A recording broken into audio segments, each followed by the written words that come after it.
What would happen if you started or took your business to $1 million, $2 million, or $5 million in annual revenue? What would that mean to you personally, your family, community, and your network? It can happen. A Million Veteran Millionaires is a mindset engineering Zoom call platform created to rally and gather veteran startups or veteran-owned businesses who want to work together to help each other succeed. We will first focus on changing mindsets that keep you back and go through a process called mindset engineering to take steps to achieving success. We will feature other successful business owners who are leading the way, who are supporting this mission. We are limited to 100 attendees initially. The cost is free to attend. If you would like to know more, please visit amillionveteranmillionaires.com. You deserve to have a successful business, and we want to help you. Change your mindset, change your future. I was playing we have a playlist. If you want to listen to it, it's on YouTube. Actually, you can watch it and listen to it. If you go to millionveteranmillionaires.com and scroll down the page and tune in to our soundtrack.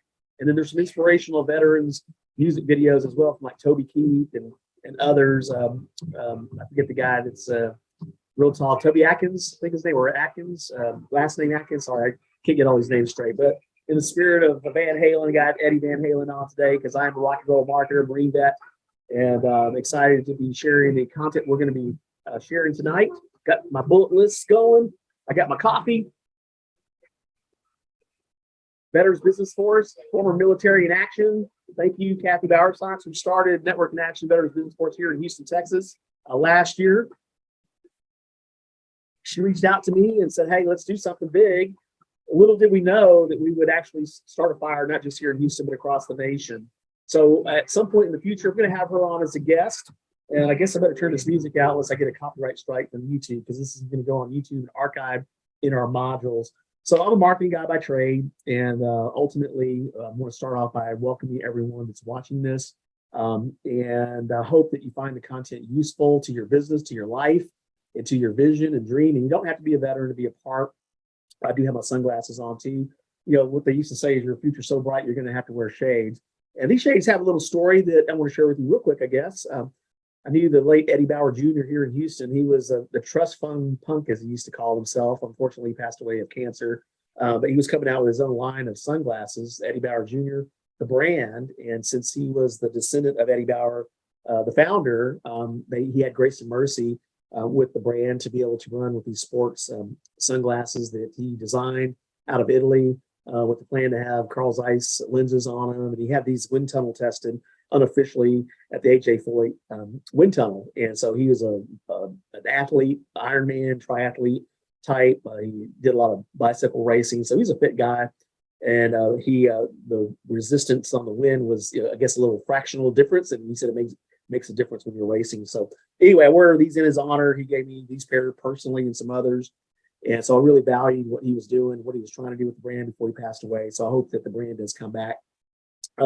So I want to welcome you to A Million Veteran Millionaires. And that is the concept that we're doing right now. The idea was, as we started this, that, I've read many books on different things, but one of them was Harley Davidson and the case study of Harley Davidson Club and how they first got started. If you look at the brand, you'll be impressed with just how it grew. And there's a case study that you'll look at on our website. But, the first meeting, I think they had 30 folks there. And from there, it grew to hundreds of thousands, if not millions. I don't know what the actual number is, but it's all a club about association. They're strong with the brand. And so similarly with the Million Veteran Millionaires, there's probably about 23 million, 24 million vets in America. And a lot of the millennial types and Generation Z, which will be vets in a couple of years, they're building their career. Maybe they're wanting to start a company. When you go into the military, they tell you who you are, what you're going to be, give you a uniform, give you a rank, and then of course a specialty, military occupation, you become that. So we got a guest coming in yet again. And so ultimately, when you get out of the military, you don't necessarily know what you're going to do unless you do your research before you go out, or you talk to your career counselor, that kind of thing, and get guidance, right? So I didn't have that kind of guidance, but I kind of knew what I wanted to do when I got out. So anyway, again, thank you for attending. I'll go into a little bit of my background, so at least you kind of get a quick brief on who I am and what I am. But right now, I'm a husband and dad. My wife and I have been together 41 years. We met in 1981. I think I was 15 at Whataburger. And kind of the legend is there. I was working the cashier. I was the cashier that day. And so when Love came walking in, I was taking her order, and I've been taking her orders ever since. And so we put each other through college, and now we have two girls. One is 21 and the other 19. And we really enjoyed being parents and seeing them grow from young ladies to mature, strong, independent women. And I always say that God gave me girls for a reason, because when I was a younger man, I was probably not so appreciative. I loved the ladies, but wasn't mindful of the young hearts, right? So anyway, that being said, I've had to learn to be, as a Marine vet, have a tender heart when it came to my girls. And thankfully, they're so strong and independent. I did serve in the Marine Corps from 88 to 92. So back then, I think prior to serving in the Marines in 83, we had the Beirut bombing. 241 Marines and servicemen were killed there. One of my friends, Lance Corporal Timothy McMahon, he was 19 at the time. I think I was 18 at the time, just getting ready to graduate from high school. And so he really impressed me and inspired me. I was really just in awe of who he became. It's just the difference in the uniform, his bearing, et cetera. And so, I guess it piqued my interest about the Marine Corps, but I wound up going to college right away. And then I started losing a little bit of motivation. So I decided, I need to do something drastic, because I never had plans to join the military. In fact, I told my parents, back in the 60s that I would listen on the radio at, 6 years old, 7 years old, and hear these reports on the Vietnam War, and I had uncles and cousins that were serving. So my hats are off to those that have served in war and combat, especially that Vietnam generation, World War II generation. Of course, now we've been at war since 1938. So pretty much if you're a vet, you've been serving during wartime. But, decided to enlist, and man, it did change me a lot, and I needed it. So I was so thankful thankful to the American people to have provided the training that I needed, the equipment, the excellent instructors and the leadership there in the Marine Corps. The Marine Corps is an elite branch. They don't promise you anything but the chance to become one of them. And I always have a saying that I believe that the drill instructors try to kill me in boot camp, but I refuse to die. But thankfully, my duty station was at 4th Marine Aircraft Wing, New Orleans, and so I had an awesome XO that encouraged me to volunteer in the community. So I served with the Color Guard, the Auxiliary Security Force, because we were at that time we were in Desert Storm, Desert Shield, so we were, things were getting hot then. But thankfully, it ended pretty quickly. Worked with Taylor's kids, and of course, I was allowed to go. I drove generals, so dignitaries. So I guess they trusted me with the leadership to drive them around. I think I drove a 3-star general at one time. That was kind of cool. And they allowed me to go to school at night. I went to Tulane University, got an applied business certificate. And so that was an Ivy League school, and I had to get special permission from the Marine Corps to attend that because it cost more. And so when I went in, primarily I wanted to fly Cobras. Think back in the day, you had movies like Full Metal Jacket, which came out in 1987, and then you had Top Gun. And so, of course, I wasn't going to fly jets or anything like that. I wanted to fly Cobras for some reason. And so they had a program that would get you into the officer corps and pay for college. So that was the route I went, got accepted to the program the second time. And by then my contract was coming up, my 4-year contract, and I had gotten accepted to A&M. So the story was that basically they had cutbacks and I wasn't allowed to finish with that program, but I went ahead and got out of the Marine Corps and graduated from A&M with a degree in marketing. So after I got my degree strength was public relations and promotion. So real strong promotion strategy. And really the value of promotion strategies, you can do a lot with very little. So you just have to have a cool idea and then leverage it, right? And the leverage of the idea is what catches. So that's called promotions, right? So you always see these little discount promotions, which I'm not a fan of, but you have event promotions, you have fundraiser promotions, or you have celebrity, red carpet events, those kinds of things. So it's promotion, or run a limited, opportunity to upsell and get something of value on a promotion. So again, there's so many different ideas when it comes to promotions, right? So right out of college, I went to work for Dillard department stores, and they have a history and studies out, I think, out of Arkansas, out of the late Alex Dillard, I think, founded Dillard department stores. And at that time, when I graduated, Walmart and Venture stores and Target and other stores were recruiting out of A&M because they had a strong retail program. And what I like about Dillard's is, they had a buying. I was going to be a buying officer, a buying person for the stores at some point, but they believed in putting you in the store so you would learn how to work with the staff, how to educate them about the product, and how to coordinate the showcase of whatever was going to be promoted with the merchandising and the advertising, right? And of course, training on all the different things that we sold. So I was over the electronics department and the linen department and the wedding department, I guess. And so I had a team of about 20 people that I worked with. And then my next promotion would have been to the buying office, over 66 stores. I wound up leaving Dillard department stores after 18 months of the program, primarily because there was a kind of a cutback, and it was running just a little bit slower than I was expecting to get to the buying office. And wound up going to work for Toshiba International here in Houston, Texas. Now, everybody thinks Toshiba computers, right? No, they actually have a variety of different things that they make. And the one company that I worked with, we actually made switchgear. So it was a long lead time to the process. It was an industrial environment, so a lot of cities rely on the switchgear, electric companies, that kind of thing, to coordinate and run electronic motors for conveyor belt systems, et cetera. So we actually had another plant that made electronic motors, which Toshiba was known for. And then I think we made some inverters and also other components for, I guess, industrial application, right? You had mines that sifted out rocks and coal or whatever, so they had to have these elaborate systems and the machinery that ran all that, right? So I worked with Toshiba for about 5 years, 5.5 years, and then in 1999 there was a downsize, right? And so interestingly, I had just prayed that day before that either an opportunity opened up within the company to really do marketing, because at that point I was a buyer buying components for the equipment, but then I wound up going to work for the national sales manager from Canada down to Mexico and South America. So the national sales manager was over a team of 75 sales agents, and I was like his assistant. So, but thankfully, because of my marketing background, I was able to communicate with our sales teams and help, drive our message and also do research on our competitors, et cetera. But I had just prayed, Lord, open a door, shut one, and how audacious, right, to be that bold. But ultimately, I got laid off or downsized, however you want to say. It wasn't pretty, wasn't exciting. I wasn't like depressed over it. I was kind of felt like a relief. Finally, I'm going to go start my company, right? And so, interestingly, of course, I had to break the news to my wife. And again, we put each other through college. And by then, she had gotten her CPA and was working in the oil and gas business. And we were looking to buy our first home. So, ordinarily that would be very shocking news, which it was to my wife. But we wound up making a decision like, okay, let's go down this journey and see what happens, right? So, been in practice since 1999, and that has made all the difference. So, my background is I have taken companies past $1 million. My first client back in 1999 was myself. Actually, I started a little company called Military Taps. I raised about $10,000. And back then, home brewing was big. But a buddy of mine, Slade Diliberto, he worked at Toshiba with me. And he was doing stuff on the web back then. He was doing 3D animation or starting to get into it. Nobody was really doing that. And he was helping to put online shopping carts, which nobody else was doing as well. And so I hired him to help me with a website, and he helped me to get this little business going, but it wasn't really that successful. I mean, I was selling these military type beer handles to e-clubs across the nation in different places. And they had like K-bar fighting knives, Navy SEAL knives, and Ranger knives, that kind of thing.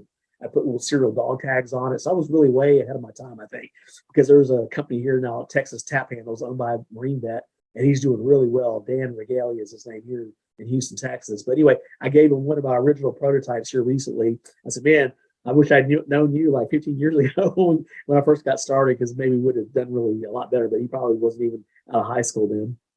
So all this to say, I wound up needing some other revenue. So one of my family members, said, hey, Andy, you know what? I know you're building your company, but I just need somebody to answer my phone. I'll pay you $10 an hour, right? So I took on that job and basically started making observations, making changes, but took that company from 300,000 to $1 million. And in that process, helped pioneer and lead conversation that help other tangible and intangible clients exceed their revenue projections, because we want to land in the Home Depot account. And then with Home Depot, because of my retail background, we wound up being a part of their beta test for the installation of this product. And so we had 7 stores to work with. And I wish I had a quarter for every square foot sold, because that thing has been in operation now, the installation, that model that we created for Pavestone, the supplier of the product, because they've made millions and millions and millions of dollars since then, right? And then because of the work I did there, we were working with the Greater Houston Builders Association here in Houston, working with the builder community. And I chaired the home show in 2004. And so we really pioneered for the show that year, education, innovation, and technology. So we had all of the big players, the contractors, the real estate agents, and others focus on their innovations, their education, and technology. And back then, for example, we got the founder of eRealty in the show, and no one was really selling real estate online back then. Of course, now, I've heard of people buying real estate without even looking at the property. They'll just do research online and make a decision, right? So, and then of course, I've helped folks get on the radio, featured on USA Today, Wall Street Journal, the business journals, that kind of thing, getting the media. Free media is always incredible because a lot of times you can't pay for it. Did one client, the Kingdom assignment here in Houston. We got him featured in the Houston Chronicle on a 2-page spread, and that's called ink. When you can get a 2-page spread, you can't pay for that. But the late Barbara Kakabi, for example, covered one of my stories, and she went with us on the story and she was impressed by what we did and really did an awesome showcase. And that got me a new client out of the deal when it was all said and done. So right now I work a lot with the veteran community, and a lot of the reason for that is that, I really think that, again, veterans, they're committed, they're mission oriented, they're community oriented. You got couples that served together in different parts of the world and still kept it together. In boot camp, you were the fittest. While you were in, if you wanted to stay in, you stayed in fit. And then when you got out, maybe life happened, or hopefully you stayed fit, right? And you stayed focused. And so the thing is, I figured that, if I can help vets be successful in, other areas of life, our life doesn't come with instructions, right? So that's why I read a lot of books. And of course, I do a lot of networking, and I learn from everyone I meet. All the clients I've met in the last 20 years, I've met and learned from each one of them, right? And so I just put that in the toolbox. I tell people I probably have forgot more marketing than a lot of people know today, but that's okay, because a lot's changing and continues to change. But there's always good ideas that, nothing new under the sun that we can leverage off of. So I do a lot of work with the American Legion and the Marine Corps League, and that's volunteerism. And so that's another component, again, that my XO at the 4th Marine Aircraft Wing in New Orleans inspired me to volunteer early. And I read recently in a book that I recommended called Managing Oneself by Peter Drucker that, that if you haven't volunteered by the time you're 40, you're less likely to volunteer in your 60s. So a lot of these organizations are looking for retired folks to volunteer. But, my caution to them is like, well, a lot of folks haven't the volunteer mindset. So by the time they're ready to volunteer, they may not really necessarily know how to work within a group like the American Legion and the Marine Corps League. So we really need to target the millennials that are under 40. And if we can give them that gift of volunteerism early, then you're going to find that they're going to meet, some bright, smart, and capable people that can help them in their career and help them in their business, right? So I've been a proponent of volunteerism, I guess, since 1988, And so with the American Legion, I serve as the PR officer for the 22nd District Department of Texas, which is over 12 posts, 4,500 members, but I have influence with the state of Texas and national. So a lot of my stories are getting picked up locally in the state and also on the national website, but also giving them some ideas on how we can recruit other PR officers, because then we can tell our story a lot better and get more members and grow the membership for our purposes. Same thing with the Marine Corps League. I serve as the PR officer for the McLemore Detachment Marine Corps League. It's one of the oldest here in Houston, actually in the nation, but it's based here in Houston. But the same issue is, growing membership and getting commitment, and then having members see the value of coming together, not just for the business that we do, which we do a lot of community work. We support vets, we support widows of vets, the families, older vets that can't get from point A to point B. We do burial services and honors, but we also have a focus with the children and youth. Do scholarships, those kinds of things. So again, that's one of the investments that I've made as a marketing person, as a community minded person. It's like, I'm going to give back, right? So I'm glad to be a part and to have influence within the veteran community at large, right? So my friend Kathy Bowersox reached out to me, and we were on KSEV Radio here in Houston, Texas, which is one of the largest private broadcasting companies in a major market. So Houston is considered a major market, but we got the attention of Gary Elliott, who's the program manager there. We just gave him an award from the Marine Corps League because he's a Marine veteran as well. He's been in radio for 40 years, but he's opened up a lot of doors for us. And he was able to get us on the Health and Wealth Power Hour with Harlan Pickett on KSEV Radio 700 AM here in Houston. And so that interview is on the website of Million Veteran Millionaires. So I encourage you to watch it because we do a download there. So there's a lot of moving parts of what we're doing. But I was really thankful that Kathy reached out to me a year and a half ago so we get this all started. And I'm going to bring her on as a guest at some point when I powwow with her to see when would be the right opportunity to bring her on to showcase what we're doing and what she's doing with Network in Action Veterans Business Force, local and national, and then also what she's doing with the Veterans Chamber, and then other spinoffs. Because as we brainstorm and think about different ways to connect with veterans, we've come up with some ideas that we're doing, like, for example, the Veteran Smoker event that we do every second Thursday here in Houston, Texas, and then also the Veterans Networking that we do on the second Thursday of the month as well. Of course, we do a Zoom call on a national basis as well, which I think she's going to be scheduling those. And so you can be a part of that. So the idea is bringing like-minded folks that want to network, that want to bring value to the community, because this is a free platform. And of course, it will be archived so that way that someone can watch it later and then maybe they can connect, right? So let's see here. So I did talk already about the Harley Davidson model. And so the idea for the purpose of AVM, for short, a million veteran millionaires, right, is to create a community of successful veterans, right? And so a lot of times when I'm talking with clients in the marketplace, a lot of them are kind of stuck in a certain plateau. Maybe they're doing 50,000 a year, 100,000 a year, maybe 200,000 a year. But what I want them to think about is going to a million. That looks a lot different. So that means just need to change the way you're planning to get to that million and start, micro analyzing it down to the day. Like, what are you going to be doing today that's getting you to your goal next week and next month, next year? So we'll get into some of that in the future. But that's the purpose of this thing, because if you're a success and you're able to create a lifestyle for yourself, you're going to have less stress, and less worry per se. I mean, money doesn't solve all problems, but it solves many problems, right? But there's other areas you need to think about too, because money magnifies you. So ultimately, if you're prone to anger, prone to substance abuse, or prone to ego, whatever, maybe that's some of the stuff we've got to work on, right? So we're healthy, wealthy, and wise, I guess is the way to say that, right? So we're going to be learning, we're going to be networking, sharing contacts. We've got this chat room that we'll be saving. I know that on Network in Action, they share contact information, so there'll be a way to provide introductions and help open some doors for you. I've been really thankful that if you nurture relationships correctly, people are wanting to help you, right? And of course, a lot of times I come from it like, how can I bring something of value to my network so that way when I do need some help, they're able to, they know more about me and how I operate, that they have no problem recommending me to someone as well. So that's the spirit of a million veteran millionaires. And so at some point, I do have a background in film and television and worked with folks that have done, low production from, $5,000, $10,000 productions all the way up to $100 million productions. Years ago, I met a guy, actually when my pastor was doing a sermon called God in the Movies, and he lamented, or he was citing a statistic that said that that movies were more influential than the church.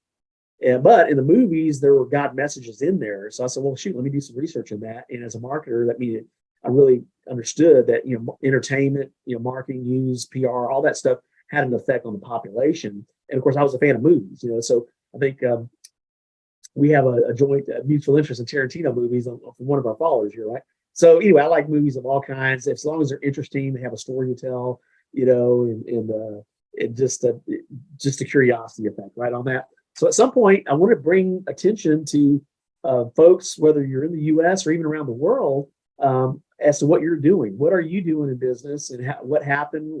Maybe you become a follower and somebody helps you, and then ultimately your life goes from homeless, let's say, to millionaire. I mean, that's happened, right? There's people documenting their stories. In fact, I saw one lady, and she's not a veteran, but she became homeless, but she had a job, but she was living in her vehicle. So she started documenting what it was like to live in her vehicle and how she had to change her life. And of course, as a marketer, I've done some work with the homeless, as a volunteer with Open Door Mission down here in Houston. And so got to learn more about the homeless community. And a lot of them, one guy, for example, became homeless because he got injured on the job. And because he was injured, he couldn't work. And so he got behind. So, and he was addicted to alcohol a little bit. So he had to get some things, solved. But ultimately, once he got healed, he was back in the game, so to speak. He was a construction manager type guy, right? So anyway, we'll do profiles. We'll have guests and open to your suggestions on guests. I've got some amazing contacts myself, and so I have some people that I want to schedule. I'll probably start to schedule 3 months out, 6 months out, and I always believe in wild cards, right? So the thing is, there's some things that maybe you were planning now that you didn't know then, and so we may actually substitute guests. So just depends, right? And so flexible on that, open to your ideas. If you have a guest, and I'm going to give some ideas of the type of guests that we're looking at. But since we're looking to grow veteran millionaires, there's different needs, from needing a lawyer, needing an accountant, needing a business plan writer, whatever. Those are the types of guests that we want to bring. So that way you have some resources and ideas, right? Also looking for articles. If you have something that you're an expert at and something that you want to share, and if you have a platform yourself, whether you're doing a podcast or someone that's doing a podcast or whatever, or you're just good at writing, please, you can submit your articles and we'll get them posted on the website. So I haven't started a blog on the site yet, but I will. So for example, I reached out to one of my clients. She's not a vet, but I asked her to write me a 400-word article about her product, and she did. So the value was that she gave me a free article that I didn't have to write. I posted it on my blog on my company website, and then I shared it for her online. So it gave me content to stay fresh and new in front of my audience, right? And so it didn't really take any time for me to do that. And so now she's going to continue to send me some articles because it has to do with fitness. She has a homemade device. In fact, I may have her as a guest on the show. She's raising some money. I think she's raising like $5 or $10 million for her venture. But her type of appliance actually sold for billions. It was the SodaStream company, but she's doing it with oxygen, right? It infuses oxygen in your water. And doesn't that make sense that you would drink oxygenated water, but you can't really buy it anywhere that will last? And so her homemade appliance actually does that. It's called Oxygen Orchard. If you want to check it out. But anyway, I had her write this article. You can go to my website, tmarketdynamics.com, if you want to check that out. So we'll also be doing more social media. Of course, what I found is there's an article, you can do a Google search on it. There's over 160 social media for business, right? And so that being said, a lot of businesses aren't using all the key social media they need to be using. They may be using 1 or 2 or 3. And then, of course, there's a lot of variety of experts out there, but they're not all experts at all of them, right? So when you're looking at social media, we'll be looking at setting up our social media. We're going to be building our audience in different ways, right? So there's different social media we'll be using and getting an audience on it so we can take this content and put it out there for others to use. Now, also in publishing, there may be an opportunity to write some books if you have a book that you're writing or you need help publishing your book. What I did discover working with publishers, I have worked with magazine publishers and book publishers and authors as well, is people aren't necessarily reading books as much as they used to, but they should. And so even for myself, I made it a practice to read 30 minutes a day because I was buying books. I want to read that book. And I read a chapter, put it down. I'll get to it when I get to it. So I made a discipline, daily discipline, to allocate just 30 minutes. That may be too much for you. Let's say it's 15. Let's say, hey, I love to read. You allocate an hour. So now I'm reading about an hour and a half a day because I read in the morning. That's intentional. 30 minutes, get focused, do like go to the exercise or whatever. But now I've read 75 books since January 1st. My book, I don't know if you can see behind me here, that's my stack of books that I've read. And then I've got my other stack that I'm reading now. But you've heard the saying that knowledge is power. Well, that's not true. Applied knowledge is power. So as I read these books, I'm making notes, and I may have an idea. I'll text a client. I'll start something. I'll co-brand something or mix something on something that I'm working on. And I'm going to give you some examples here in a second of some of the stuff I'm talking about. Okay, so we go there. So social media, that was the social media part. So we'll be doing some social media advertising, social media memes. If you have a cool meme that has to do with business or veterans or whatever, please send them our way as well. And I'll give you my email contact and contact information after this as well.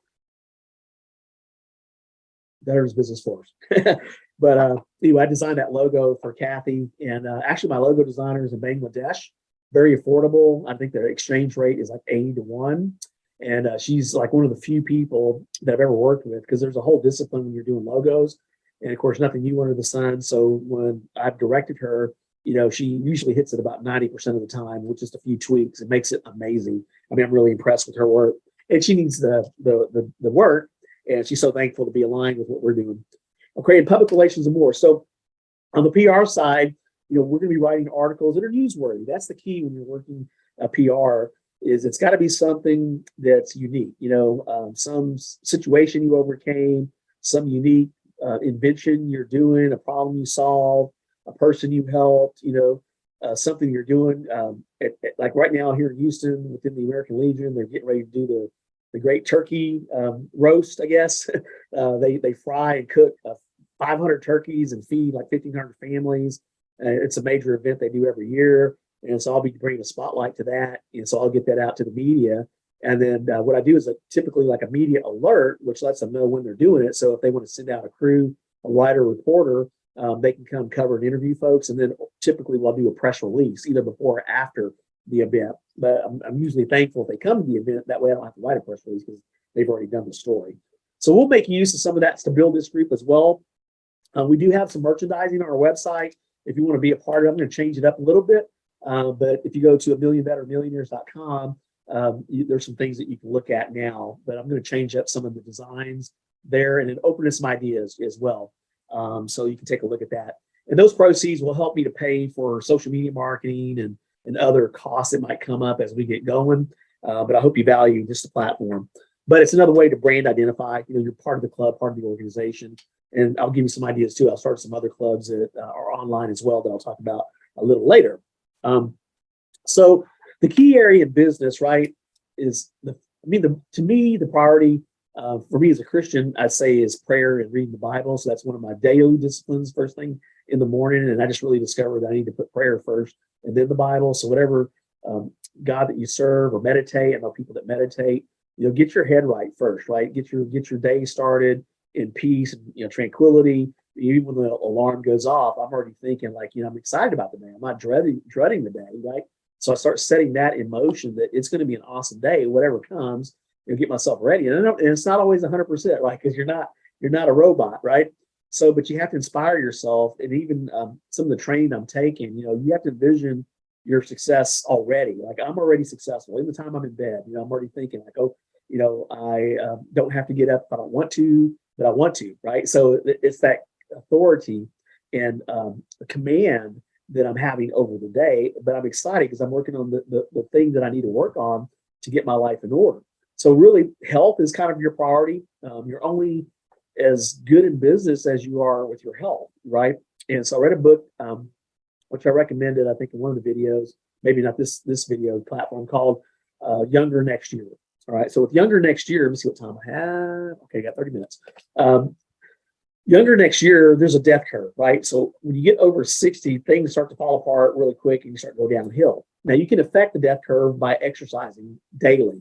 And they recommend six days a week of exercise, right? And then rest. But the 6 days could be 2 of the days could be weightlifting. And there's a lot of science around weightlifting, bone structure, muscle, nerves, all that kind of good stuff that really kind of reverses some of your aging, right? And then same thing with our cardio, just exercise. Vigorous exercise, right?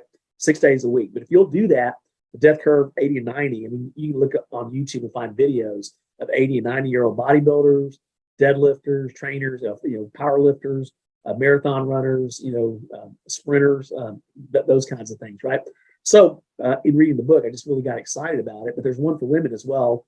So the author of Younger Next Year, you'll find the one for women. I forget the name of it, but it's written from maybe a women's perspective, where the guys is more irreverent, and they talk about issues with sex and marriage and life and all that kind of stuff too, right? So and it's written from an older gentleman. He was 80 years old to a younger, I guess a doctor, I think he was on it. So fitness is key. Wealth, the ways that you make money, right? So you can make money in your business. You can make money in a side hustle. You can make money in investments in real estate and other investments. And so I want to bring on experts. I know there was a lot of talk about crypto, and then that's gone through some stuff. And I met a guy a couple of months ago. I want to revisit with him. He was 20 years old and basically retired, and he was teaching people how to do crypto. So I don't know what the market is on that right now, but I'd like to bring him on at some point if he's doing well with it, especially if he survived the turmoil.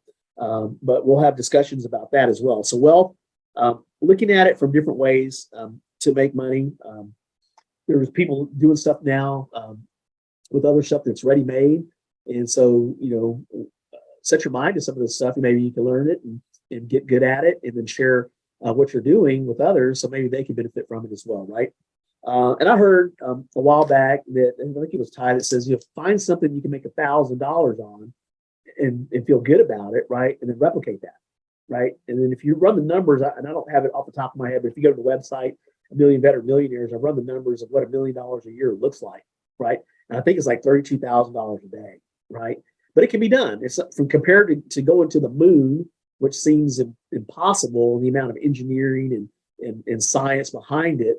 Becoming a millionaire in comparison is not as difficult, right? So you have to look at it that way. And it's daily disciplines of thinking how you're going to get there, right? So that's the whole process.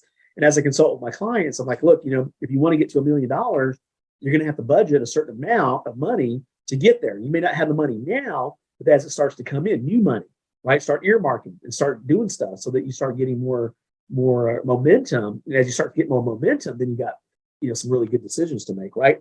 The other part is love. That's your family is really the most important thing. So I know that Kathy Bowersox has us go through an exercise called your why, right? So why do I do what I do? Why do I get up in the morning? But it's really because I love my wife and I love my kids. And I want to be involved in their life. So they're my why, and the more adventure, the more excitement, the more freedom and liberty that I can give them, and the someday, the audacity of what our future might look like, because we have resources, because we've blessed a lot of people. That's the only way that I'm going to be able to have the success that I really want. I dream big. I hope you do too, but we've got to help other people, right? That's how we get rewarded, right?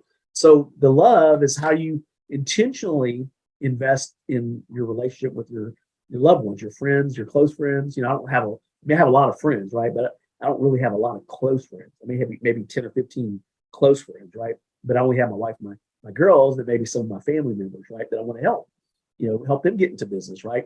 So I've invited some of them to be on the show. So I hope that they come on the show as well. I call it a show, but it's not really a show. It's, a Zoom call with friends. And then happiness. So happiness is your social life, right? What you do in the evening, watch movies, go out to eat, go to social events, theater, go to dance, whatever. So all these ideas, there's things that you can share that we can help benefit for each other on, right? So that's, again, the nature of the platform. So health, wealth, love, and happiness. Those are the pillars of what we're doing with a Million Better Millionaires. I mentioned a future guest, and I'll go ahead and go over this again, but I'm looking for guests that are experts in legal. So I do have a business lawyer friend that I want to invite. I haven't invited him yet, so I don't want to say his name yet, but I call him America's top lawyer. The guy is super smart, Tulane grad, and he's handled class action type stuff. He's handled business, and he's also a referrer. So a lot of these lawyers are networked. So if it's not his expertise, he can refer to somebody. Like he helped me. My daughter was in a car crash, and he helped me find an injury attorney because it was a complex crash, and it was way beyond our capability. We want to make sure we had good legal counsel, but I called him and he helped us out, right? And he's based here in Houston. We have company formation. What kind of company do you want? I just got some advice here recently that maybe you should build your board first and then let your board direct what type of company formation you do, because that's going to, limit the type of investments or resources you can attract based on the formation. So now I'm kind of open to that. So I was always thinking LLC, or Inc. or whatever. So it's like, wait a minute, think about it first before you do it, right? And so I'm not going to give you any legal advice or anything like that. So don't take my word for all this. That's why I want to have the guest on, and then that way they can share with you like ways to approach how you might start your venture, right? And of course, a lot of times your shoestring budget, so totally mindful of that. I've done DBAs and LLCs as well, but it's good to get counsel before you finally decide what you're going to do. But the thing is, get excited about whatever your business is. If you're going to start one or you have one now, because you can take it to new levels, right? Different customers, different ways to package it, different ways to promote it. But the expertise and the expert that we're going to bring on are going to be able to share their wisdom and ideas, and maybe you can take advantage of that. Same thing with accounting, getting the right accounting person to help you keep track of everything, or there's accounting resources, business and marketing plans, hiring the right people. I made mention that one of my goals this year was to get an assistant, right? And through this training I'm taking, it said that an assistant magnifies you, right?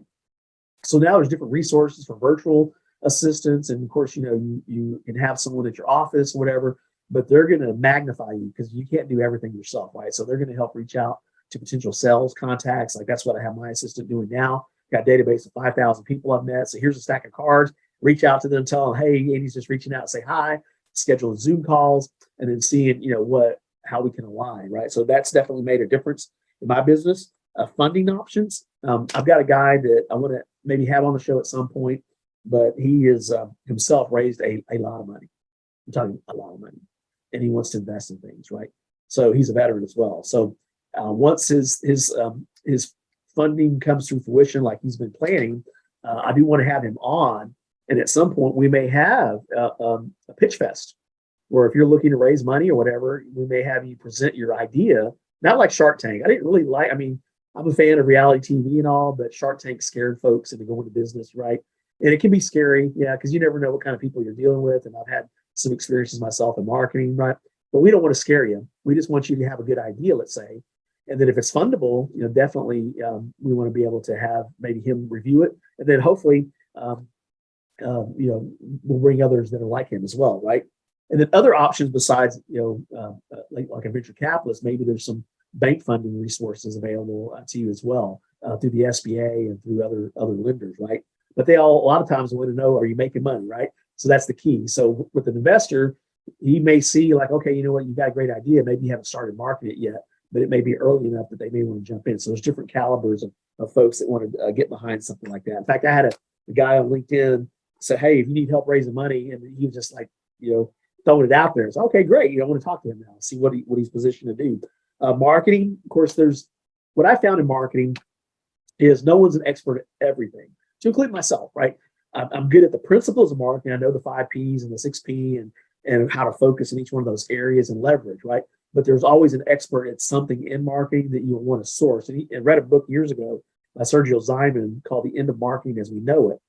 And in it, he worked for McCann Erickson, I think at the time. He would hire different PR agencies that specialize at different things.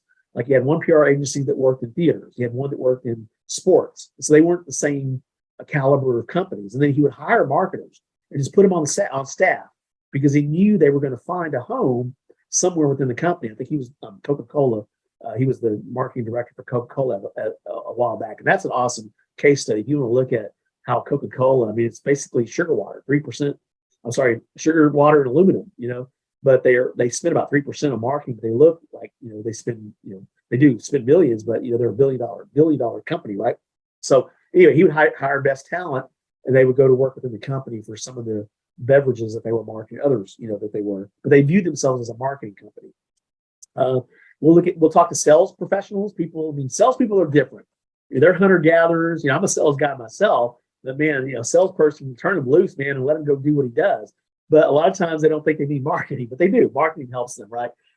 Get leads, reinforce the brand. And if you can get the sales and marketing to work together, not fighting each other, that can be a good thing. So that's one caution that I had, because I've seen that happen where the sales guy, isn't taking everything into account, especially if you have a sales team. You need to make sure they're consistent with the brand, because, everybody's got different training, different background, but you have to get everybody on the same sheet of music, and then take advice from the sales team, because they're going to give you feedback, market research, I call that you can integrate into your marketing mix, right? Then you've got growth. So if you're going to grow from 300,000 a year to $1 million or more, that's called hyper growth, exponential growth, right? So that comes with different challenges as well. So as a manager leader, you've got to manage those things and plan ahead, right? So I took that one client from 300,000 a year to 5 million. Before it was mom and pop. It was just him and the crew. Well, now he had multiple trucks and multiple crew leaders. But the training, all that stuff had to be planned for. Well, by the time Home Depot came around, he had $1 million infrastructure. So they felt comfortable that he could handle their account, right? So it was just a little bit of a process, and that took about 2 to 5 years to get that process going. But it was awesome. It was all said and done. We're going to talk to real estate, because if you're looking for a place to open up your office, or you're going to have distribution in either in a location or in a city or in a state or in the nation, behooves to get a real estate professional involved. Commercial, if it's commercial real estate, commercial business, or if you're looking for office space, just for your consulting business or whatever, right? So it's strategic. When you open up an office, that's a marketing message in itself, right? So you need to maybe put some thought into where you're going to open, why you're going to open there, and the benefits of opening in that location versus another location, right? warehouse space. I mean, there's all kinds of considerations, right, that you can take into account when it comes to how your business is operating, banking, learning, etc. So future guests, that's just to give you some ideas. Interesting guests. I want to invite Frank McKinney on the platform here. He's a guy that I met a while back, and I think he has some interesting things to say about entrepreneurship and just how he's approached his business in real estate. And not only that, as a publisher and some other uncharted territories that he's brewing up right now. But if you go to the website and get $1 Million Better Millionaires, go to the module and you can find out more about Frank McKinney there, right?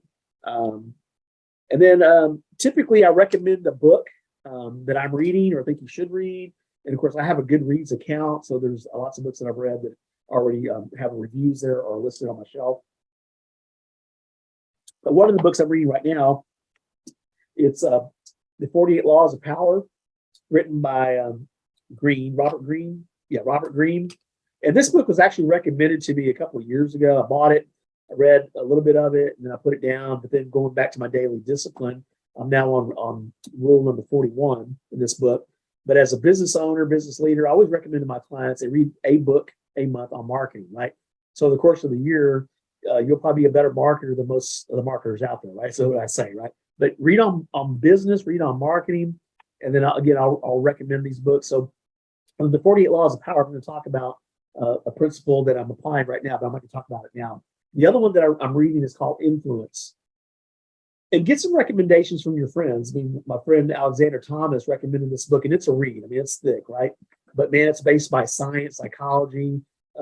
Like, for example, just one quick tidbit. It's an unwritten rule that if you do a favor for someone, the person has to return the favor. They just do. That's international, right? So it can be a little gift even, like, and I found that to be true. So I always lead forward with some kind of perk, some kind of reward, and it just solidifies the friendship, right? And it's not always that way, but also you don't want to be manipulated by it as well. So there's a rule that says, hey, you can call it if you need to, right? Hey, you did this, but you didn't help me, right? You did it because of manipulation, right? So make it thoughtful, make it something that's, but they will help you. And it may be better than what you gave, right? So I have some examples, but not for this call, right? That I wanted to share. So with the 48 Laws of Power, I think one of the late 30s rules or laws was use of symbolism, right? So a lot of times you'll read, the book is chock full of examples of do's and don'ts of use of power. Like the number one rule is never outshine the king. So the king is the king, and people have egos, they do, right? So you have to respect that. And there's life lessons in that, because one time this guy threw a party for the king, and he outshone the king. In fact, it was for the king, but the people were more impressed with the party thrower. And so the king got insulted by that, and he had that guy banished, the courtier. He had him banished, right? So when it comes to symbols, there's a whole profile on it, so that got me to thinking, because right now I'm in this space of kings and queens and princesses, and because I have a client that I'm talking to, and she's got an awesome thing that she's built. It's on the 15th story, and it overlooks the city, and she put a lot of attention and detail to the pomp and circumstance of this place that she wanted to benefit women, to empower women. And as I'm reading her books, I'm getting to know her. And so for me, it's like market research, but I'm seeing how she really loved how Disney did the happily ever after, the Cinderella story, the glass slipper. And then years ago, when I first started my company, my daughter, she was like 4 or 5 at the time, she had watched The Wizard of Oz. And so it was interesting. I was doing this home show for the GHBA down here in Houston, and I mentioned the video earlier. And so I had the yellow brick road rebuilt. I had Pavestone make the yellow pavers, and we did these winding roads. I had Emerald Homes build a facade. D.R. Horton, one of the largest builders in Houston, build a facade of a home to promote the Energy Star program. Then I had a landscaper accessorize the landscape, and then I had 4 volunteers come out and be the Scarecrow, the Tin Man, the Lion, and Dorothy, right? So all the families got to take pictures in front of it. But my daughter thought I had it built for her. So those ruby red slippers, became part of the story, right? So one of the symbols, as I'm reading about kings and queens, I decided, I'm going to buy myself a crown, right? So I've got this awesome crown for a king, and then I bought one for a queen. And so I'm looking at starting a Facebook group for married couples, and having them operate in their kingly and queenly authority. And so there's a principle called the crown principle that was written about again in the 48 Laws of Power, that a lot of times anger will interfere with your leadership. And he gave a great example of Bonaparte. Talleyrand was a calm, decisive planner, but he was accusing Talleyrand, who was his minister, I guess, of treason. So Talleyrand never lost his cool, but because he didn't lose his cool, Bonaparte did. But that symbolized his fall, right? So because he was no longer authority, he was now abusive, you know. So the crown effect is when the king put on the crown. Of course, there's bad kings and good kings, right? So in history, right, and abusive kings, right? So, but the king that was under righteous rule wanted to take care of his people, his subjects, you know. But you know, when he made a decision, there was a pomp and circumstance to that. So when the king put on his crown, you know, it was about bearing, it was about, you know, respect, manners, all that kind of good stuff. So everybody approached the king, you know, with respect and honor, right? So that's the idea. So I'm going down this symbolism trail with this king and queen concept for other stuff too. I was talking to Kathy Bowersox about it a little bit because she has a tiara club, you know, and it's about these ladies coming together and celebrating who they are, you know, and the power and the authority and the freedom and the liberty they have as strong women here in Houston, Texas. So it's pretty cool to see how we can use these symbols, right? Color is another symbol. So, you know, you can use the psychology of color, so when you're branding and so forth. So again, the 48 Laws of Power, recommend it. It's available on YouTube. I think you can listen to it, but I prefer reading it because I think there's some stuff that's in the book that's not necessarily in the audio because they've got some little sidebar stories, and I don't think they make mention of those in the audio side of it, right? And then I want to recommend you take a look at danpena.com. I'm going to put that in the subtitles. danpena.com. He's known as the $1 trillion man, and he has a book called Your First 100 Million. Okay, so Dan is actually a Army vet, Ranger, I think he was, Vietnam vet. He has a castle in the UK. Amazing. I just rediscovered him. One of my buddies had mentioned Dan Pena, and I said, man, I haven't heard that name in years. And so I went to discover him again. I actually reached out to him on LinkedIn because at some point I'd love to have him on as a guest. And so his claim to fame is he's done trillions of dollars in acquisitions, but he's built 1 million millionaires and he's done a lot of billionaires, right? So I'd love to get his attention. And if you know him, have him reach out. But I'd love to get his attention and support of a million veteran millionaires and helping him to identify with vets and help us to grow this concept. But what he cautions in your first 100 million is don't get locked into the 1 million, right? Because you can focus on 1 million and then you'll get there, but you would have missed the $10 million mark, right? So he said the same thing with the $10 million mark is don't focus so much on the $10 million mark because you may miss the $50 million mark, right? So as you're thinking big, might as well think as big as you can, right? And so the thing is you will think more critically about how to scale, but then you may find it may be a lot easier because of door openers like somebody like Dan Pena, right? Wouldn't it be cool to have him as your mentor, right? And that's what he advises a lot of his training. I'm listening to his first 100 million on YouTube now. Somebody put it on YouTube, and I think I'm like 2 or 3 hours into it. But he advises getting a mentor, right? So find a mentor, and that's what I'm doing as well. I've got mentors. Some of them don't know they're mentors, and so as you think about getting to your million, your 5 million, your 10 million, maybe even more. And I've run across other folks that they're doing $70 million, right? So not a veteran-owned business per se, but you can learn from them, right? And similarly, if you're an executive within a corporation company, you may be in the hot seat, right? So if you're a veteran, I call it the hot seat, right? But you may be a marketing director, or you may be a sales agent, or whatever. I mean, you're welcome to tune in as well and learn, from what we're doing here to maybe magnify your role in the company. Because again, the more successful you are, and that's really the job of us as business owners, as patriot companies, as leaders. I mean, we need to be the hero. And our hero is our business success, right? So, but we need to be the Yoda to our customer. I think I watched a video recently on that. Yoda is the instructor advisor guy. The client want to be a success, but you have to lead them there, kind of a thing, right? So that's our servant leadership when it comes to that. And then I want to say make use of the Network in Action $1 Million Business University. That's being made available right now for free at the website. If you go to, again, millionaires.com, go to the modules, there's a link and there's a password and login, right? So right now it's generic, so they don't know who's logging in, who's not logging in, but you can download the modules. And I'm actually going through this myself, and it's actually helped me. I revamped my website, my unique selling proposition, my dominant position, all that kind of stuff. So go through each one of those modules, and just like the book reading, allocate 30 minutes. Right now, I'm allocating 4 hours, 5 hours to work on my one thing, which is my business. Work on my business, not in my business. So the phone calling, all the knickknack stuff goes to the afternoon. But what I work on is the training, the education, and then sales calls, because really that's my one thing. I got to make sales, right? So towards the latter part of that 4 hour block, I'm making sales calls, connecting.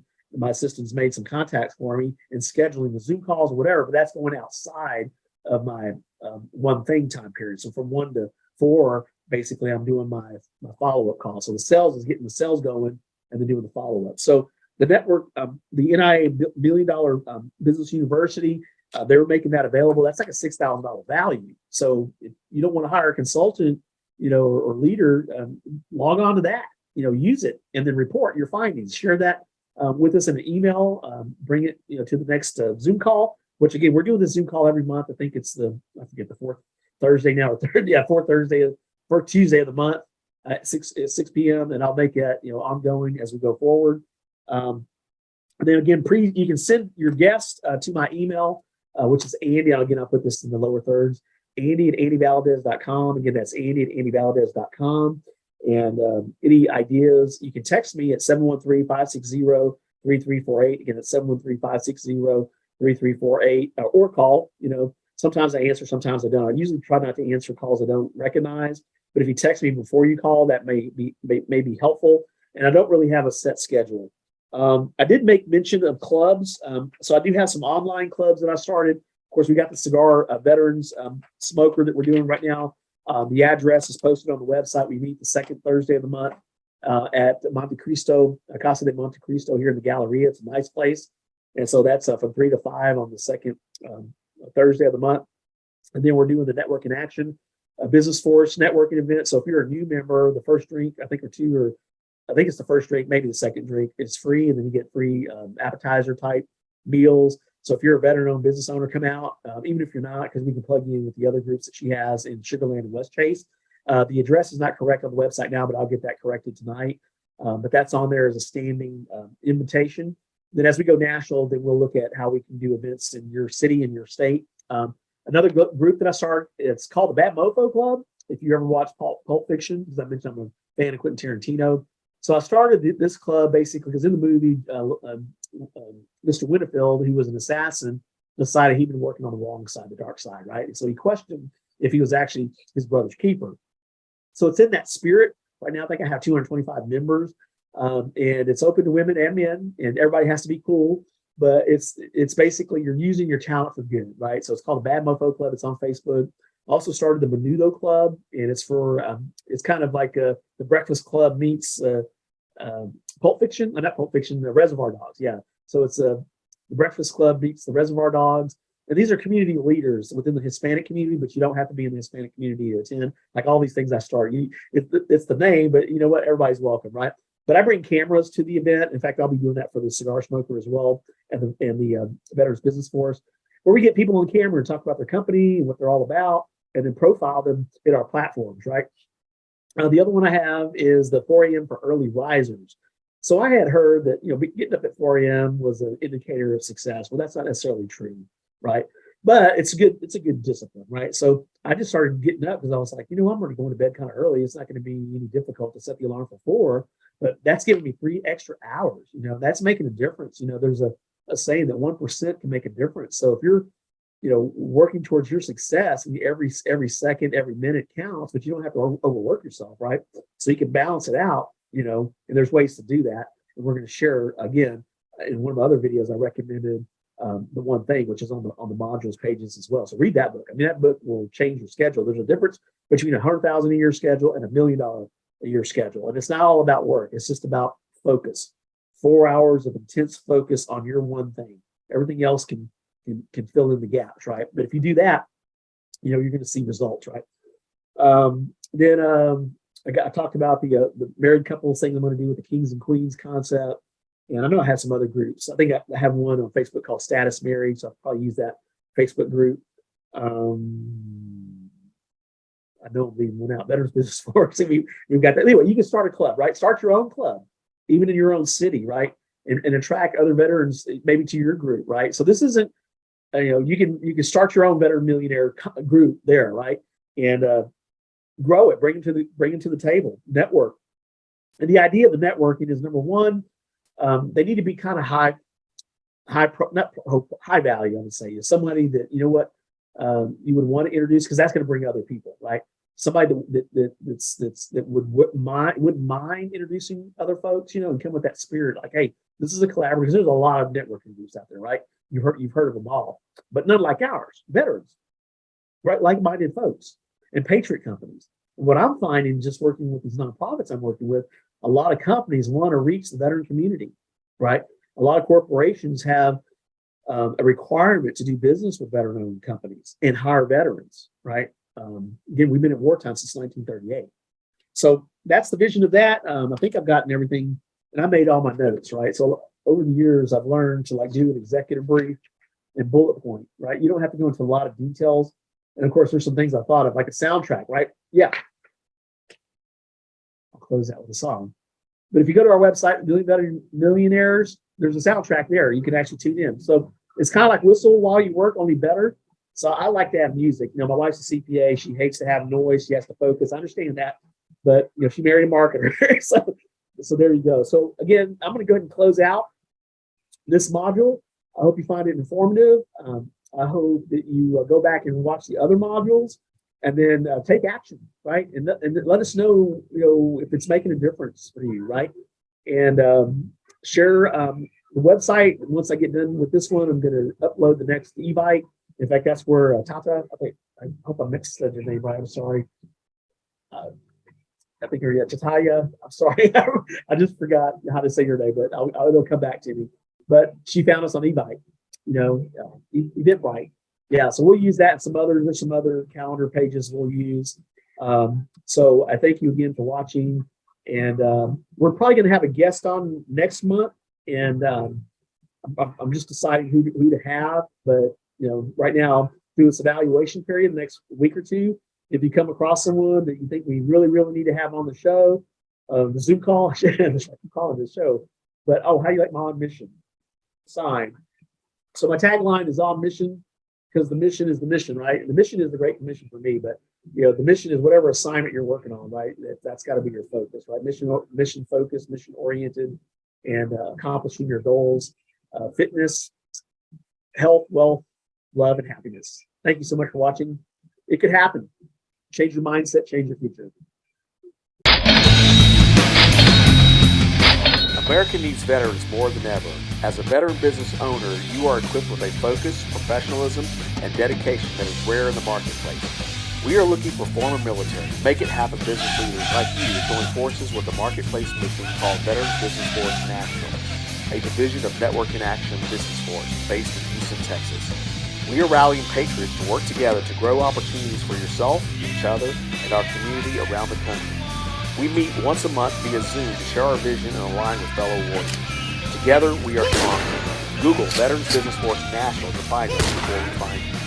Apply to join our mission at networkinaction.com. We are Veterans Business Force National, on mission and locking arms.